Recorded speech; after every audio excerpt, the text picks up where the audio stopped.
আমি ঘুমের ভান করে রইলাম, কিন্তু সাকিবের দুষ্টামি কিছুতেই থামছে না। ও ছোট তো, এসব ব্যাপারে একদম কাঁচা। অনেক চেষ্টা করেও ঠিকমতো কিছু করতে পারছিল না। আমি চুপচাপ শুয়ে থাকলেও মনে হচ্ছিল আর বেশিক্ষণ নিজেকে সামলে রাখতে পারব না। মাথার ভেতর এক গাদা প্রশ্ন ঘুরপাক খাচ্ছিল। আমি কি উঠে বসে ওর চোখে চোখ রেখে সবটা মেনে নেব, নাকি ভান করে চুপচাপ থেকে যেটুকু হচ্ছে সেটা সেভাবেই শেষ হতে দেব? ও তো এসব বোঝে না ঠিকঠাক, তাই ওর কানে কানে বললাম, তুই এখন একটু বিশ্রাম নে, বাকি কাজ আমি করছি। তারপর যা হলো সেটা কেউ বিশ্বাস করলেও করত না। আমার নাম নীলা, বয়স ২১।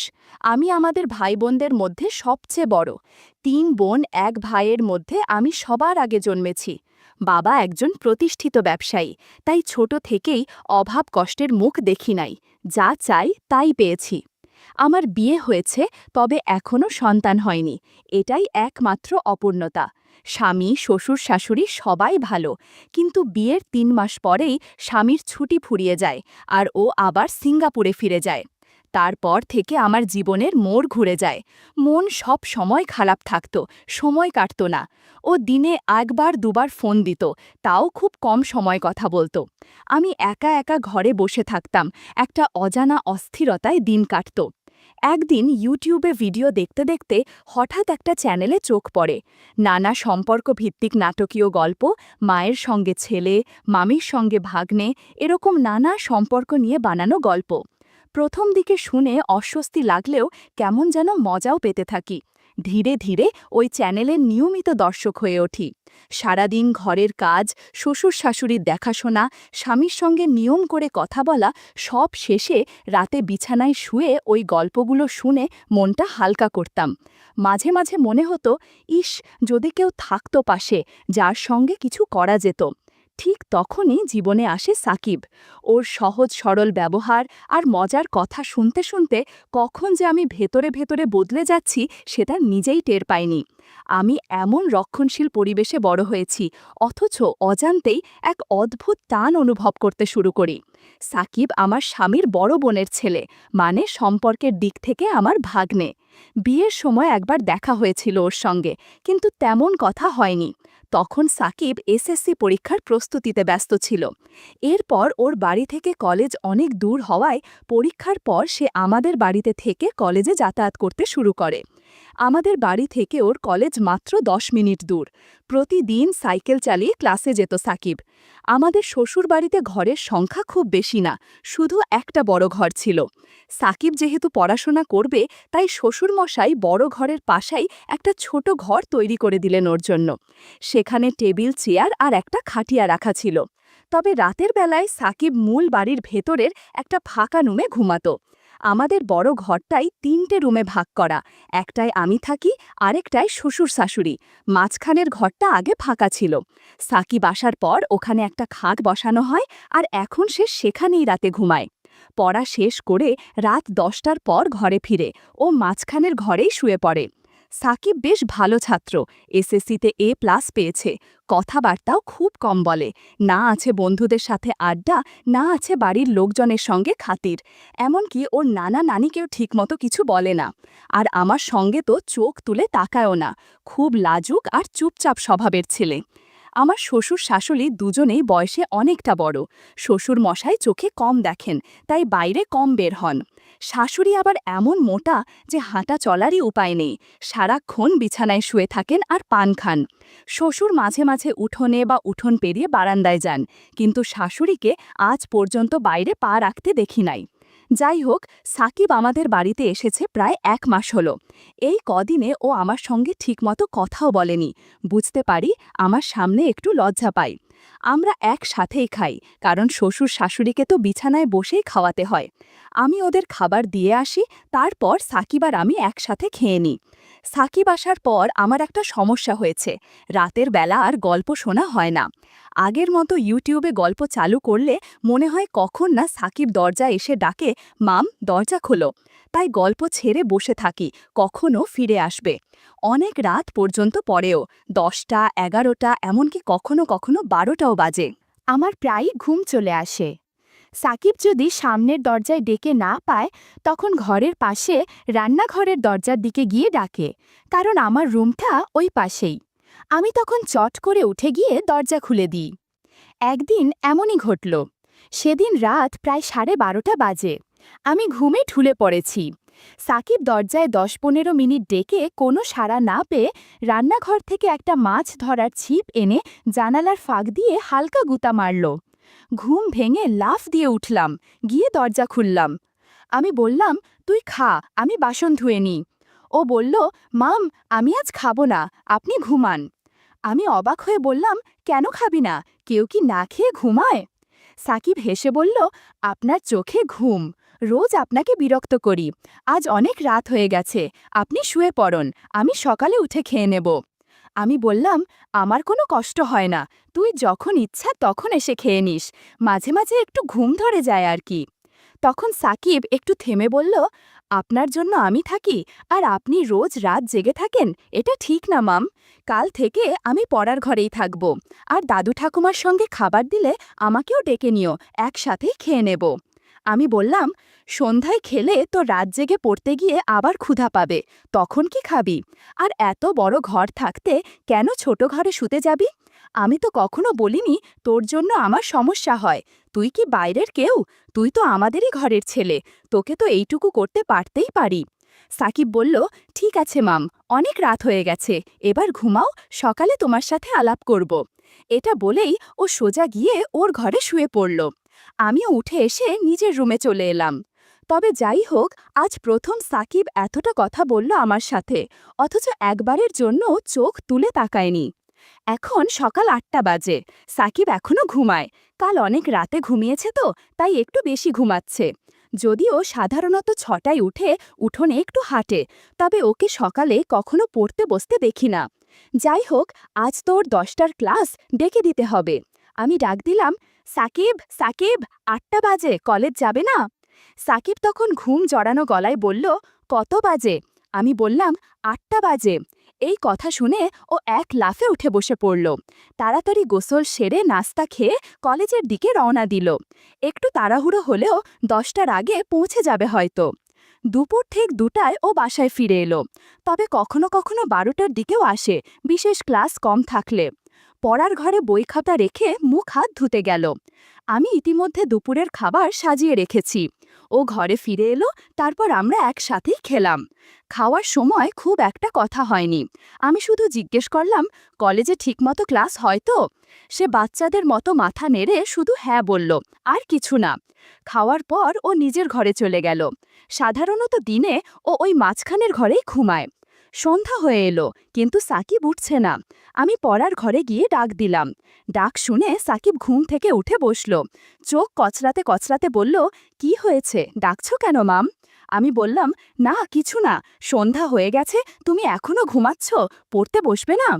সাকিব বলল, সন্ধ্যা নাকি, দেখি কত বাজে। বলে ও ওর টেবিলে রাখা হাত ঘড়ির দিকে তাকাল, তারপর উঠে গিয়ে মুখ হাত ধুতে গেল। আমি তখন ওর পড়ার ঘরে চুপচাপ বসে আছি। সাকিব মুখ ধুয়ে ফিরে এসে বলল, তুমি এখনো এখানে বসে আছো, রান্নার কাজ শেষ? আমি হেসে বললাম, সে তো অনেক আগেই শেষ করেছি, ক্ষুধা লাগছে নাকি? সে বলল, আরে না, এমন সন্ধ্যা সময় ক্ষুধা লাগে নাকি, তবে একটা চা হলে ভালো লাগতো। আমি বললাম, চা পাতা মনে হয় শেষ হয়ে গেছে, কালকে এনে দেব। সে বলল, ঠিক আছে, তারপর বলল, এখন যাও, আমি পড়তে বসব। আমি বললাম, আচ্ছা বাবা, ভালো করে মনোযোগ দিয়ে পড়ো, বলেই আমি বড় ঘরে চলে এলাম। ঘণ্টা দুয়েক পরে শ্বশুর শাশুড়িকে রাতের খাবার দিলাম। তারা খাচ্ছেন, আমি পাশে বসে আছি। হঠাৎ শ্বশুর বললেন, বৌমা, সাকিব ঠিকমতো পড়াশোনা করছে তো, তুমি একটু খেয়াল রেখো।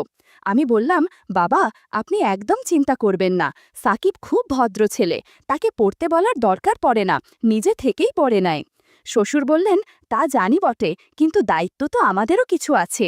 আমি হেসে বললাম, চিন্তা করবেন না বাবা, আমি ওর পাশে থাকি সব সময়। আর হ্যাঁ, কাল সকালে চা পাতা আনবেন তো, আজ সন্ধ্যায় সাকিব চা খেতে চাইছিল। শাশুড়ি তখন বলল, সাকিবদের বাড়িতে সবাই চা খায়। আমিও ভাবছিলাম তোমাকে বলবো, কিন্তু বলার কথা ভুলেই গেছি। আর তোমার শ্বশুরের দরকার নেই বাজারে যাওয়ার, এখন থেকে যা লাগবে সাকিবকে দিয়ে আনাবে। আমি সকালে ওকে বলে দেব।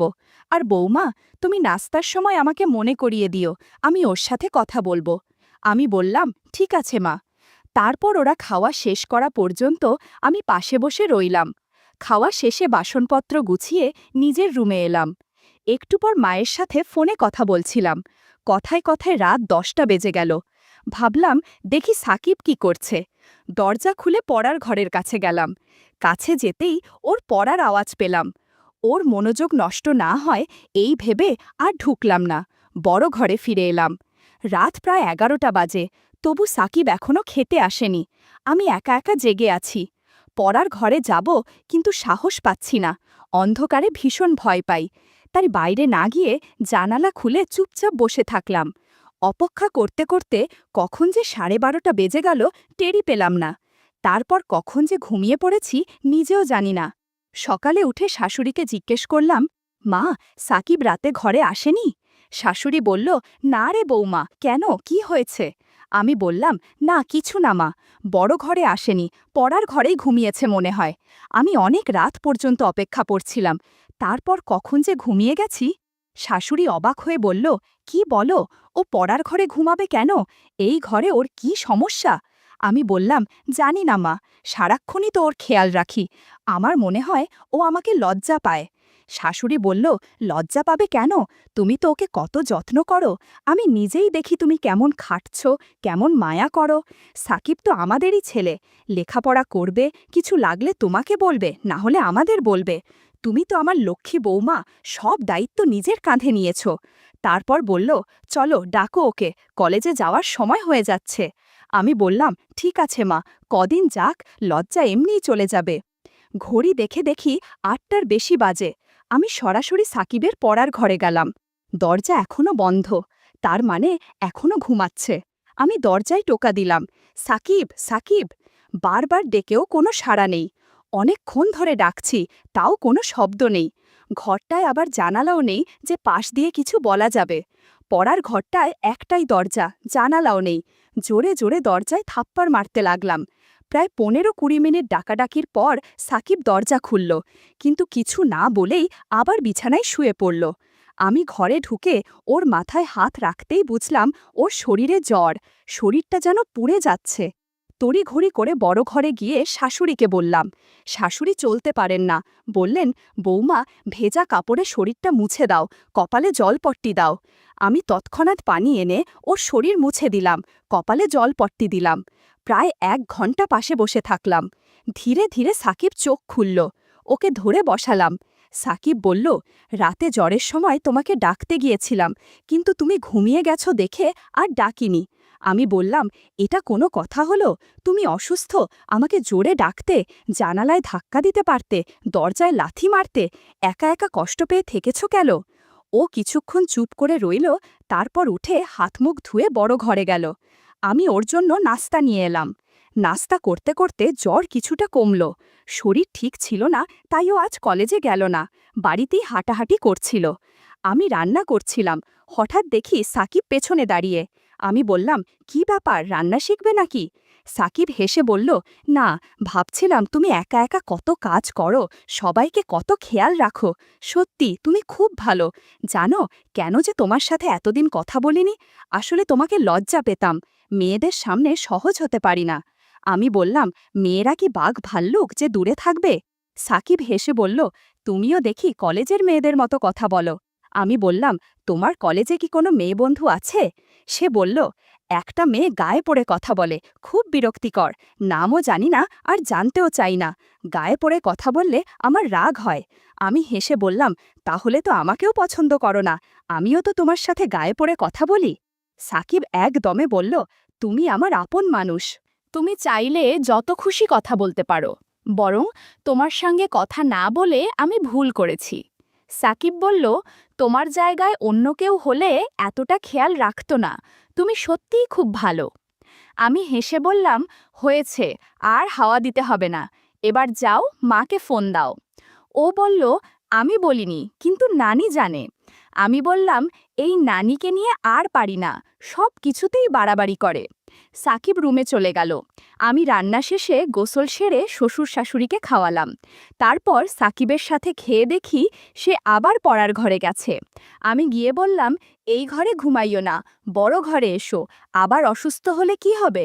সাকিব আমার কথা শুনে বড় ঘরে এলো। আমি বললাম, তুমি চাইলে আমার রুমে ঘুমাও, আমি ঘুমাই না দুপুরে। সে আমার রুমে গিয়ে শুয়ে পড়ল। এদিকে শাশুড়ি পান খেতে গিয়ে চুনের কৌটা খুঁজে পাচ্ছিলেন না। কৌটা দিতে গিয়ে বললেন, সাকিব কোথায়? আমি বললাম, আমার রুমে ঘুমাচ্ছে, ও পড়ার ঘরে শুয়েছিল, কিন্তু শরীর খারাপ হতে পারে ভেবে আমি নিয়ে এসেছি। শাশুড়ি বললেন, ভালো করেছ, মাঝের ঘরটা ভালো না। সাকিবকে বলো পড়া শেষ করে এখন থেকে তোমার সাথে ঘুমাক, তুমি তো তার যত্ন করছো, সে শুনবে। আমি বললাম, আজ অনেক কথা বলেছে, এতদিন তো লজ্জায় কিছু বলতো না। শাশুড়ি হেসে বললেন, আমি বলেছিলাম কিছুদিন গেলে ঠিক হয়ে যাবে, তুমি যে খেয়াল রাখো, ওর মা হলেও এতটা করতো না। আমি বললাম, কি যে বলেন মা, সাকিব তো আমাদের ছেলের মতো, তার মামাও ওকে খুব ভালোবাসে, প্রতিদিন ফোনে খোঁজ নেয়। শাশুড়ি চোখে জল এনে বললেন, তোর মতো বউ পাওয়া ভাগ্যের ব্যাপার। আমি হেসে চলে এলাম রুমে। দেখি সাকিব ঘুমায়নি, মোবাইলে গেম খেলছে। আমি বললাম, গেমস বন্ধ করো, রাতে ঘুম করনি, এখন ঘুমাও। সাকিব বলল, তুমি ঘুমাবে না? আমি বললাম, না, ঘুমালেও তোমার পেছনেই শুয়ে পড়ব। সাকিব বলল, আমি তো কারো সাথে ঘুমাই না, ঘুমের মধ্যে হাত পা নড়ে। আমি হেসে বললাম, হাত পা গেলেও তো এই ঘরের বাইরে যাবে না। সাকিব হেসে বলল, তুমি খুব মজার মানুষ, মনটাও অনেক ভালো। আমি বললাম, এই ভালো ভালো বলা লাগবে না। সন্ধ্যার দিকে আমি সাকিবকে ঘুমাতে বললাম। সে বলল, তুমি অনেক কাজ করো, একটু বিশ্রাম নাও, আমি তোমার মোবাইলে গেমস খেলি। আমি ঘুমিয়ে পড়লাম। জেগে দেখি সাকিব ঘরে নেই, উঠানে হাঁটছে। আমি রান্নাঘরে গিয়ে ওর জন্য নুডলস বানালাম। খেয়ে খুব খুশি হলো, তারপর পড়তে বসলো। কিছুক্ষণ পর আমি গিয়ে বললাম, আজ আর পড়তে হবে না, শরীর ঠিক হলে কাল থেকে পড়া শুরু করো। ও আমার সঙ্গে ঘরে এলো। রাতে খাওয়ার পর শাশুড়ি সাকিবকে বলল, ছোট ঘরটা শুধু পড়ার জন্য, ঘুমানোর হলে মাঝের রুমে অথবা মামির সঙ্গে ঘুমাও। সাকিব বলল, আচ্ছা নানি। রাতে হঠাৎ করে সাকিবের জ্বর বেড়ে গেল। আমাকে ডেকে বলল, মামি, শরীরটা কাঁপছে। আমি ভেজা কাপড়ে ওর শরীর মুছে দিলাম, ওষুধ খাইয়ে কম্বলে মুড়িয়ে দিলাম, পাশে শুয়ে মাথায় হাত বুলিয়ে দিলাম। ধীরে ধীরে ও শান্ত হলো, একটু ঘুমিয়ে পড়ল। আমি ঘুমের ভান করে রইলাম, কিন্তু সাকিবের দুষ্টামি শুরু করল। ও তো ছোট, এসব ব্যাপারে একদম কাঁচা, অনেক চেষ্টা করেও ঠিকমতো কিছু করতে পারছিল না। আমি চুপচাপ শুয়ে থাকলেও মনে হচ্ছিল আর বেশিক্ষণ নিজেকে সামলে রাখতে পারবো না। মাথার ভেতর এক গাদা প্রশ্ন ঘুরপাক খাচ্ছিল। আমি কি উঠে বসে ওর চোখে চোখ রেখে সবটা মেনে নেব, নাকি ভান করে চুপচাপ থেকে যেটুকু হচ্ছে সেটা সেভাবেই শেষ হতে দেব? কিছুক্ষণের মধ্যে এমনভাবে সাড়া দিল, আমি আর থাকতেই পারলাম না। তখন সাকিবকে হালকা করে সরিয়ে দিতে হলো। ও তো এসব বোঝে না ঠিকঠাক, তাই ওর কানে কানে বললাম, তুই এখন একটু বিশ্রাম নে, আমার হয়ে গেছে। তারপর আমিও কখন যেন ঘুমিয়ে পড়লাম। সকালে জ্বর কিছুটা কমেছে। আমি নাস্তা তৈরি করলাম। ও খেয়ে আবার পড়তে বসলো। মাঝে মধ্যে রান্নাঘরে এসে দুষ্টুমি করতে চাইতো। আমি বললাম, প্রয়োজনের বেশি কোনো কিছু ভালো না, দিনের বেলায় কখনো কল্পনাও করো না। যদি কখনো কারো চোখে পড়ে বা কোনো প্রকার সন্দেহ হয়, তাহলে তোমার আমার দুজনের জীবনই নষ্ট হয়ে যাবে। আমি যা বলি তা অক্ষরে অক্ষরে পালন করবা, তা না হলে জীবন নষ্ট হয়ে যাবে, সমাজে মুখ দেখাতে পারবে না, বুঝতে পারছো? তারপর সে মাথা না দিয়ে হ্যাঁ বলল। তারপর থেকে সাকিব আর কোনোদিন দিনের বেলা করার জন্য বায়না ধরেনি, আর আমার কথার বাহিরেও যায়নি। আর আমি তখন থেকে নিয়মিত ওষুধ খেতে থাকলাম। সাকিব আমার পরিবারের একজন, তার যত্ন নেওয়া আমার কর্তব্য। আমাদের সম্পর্ক সম্মান ও ভালোবাসা ভিত্তিক, যার মধ্যে কোনো অসঙ্গতি নেই।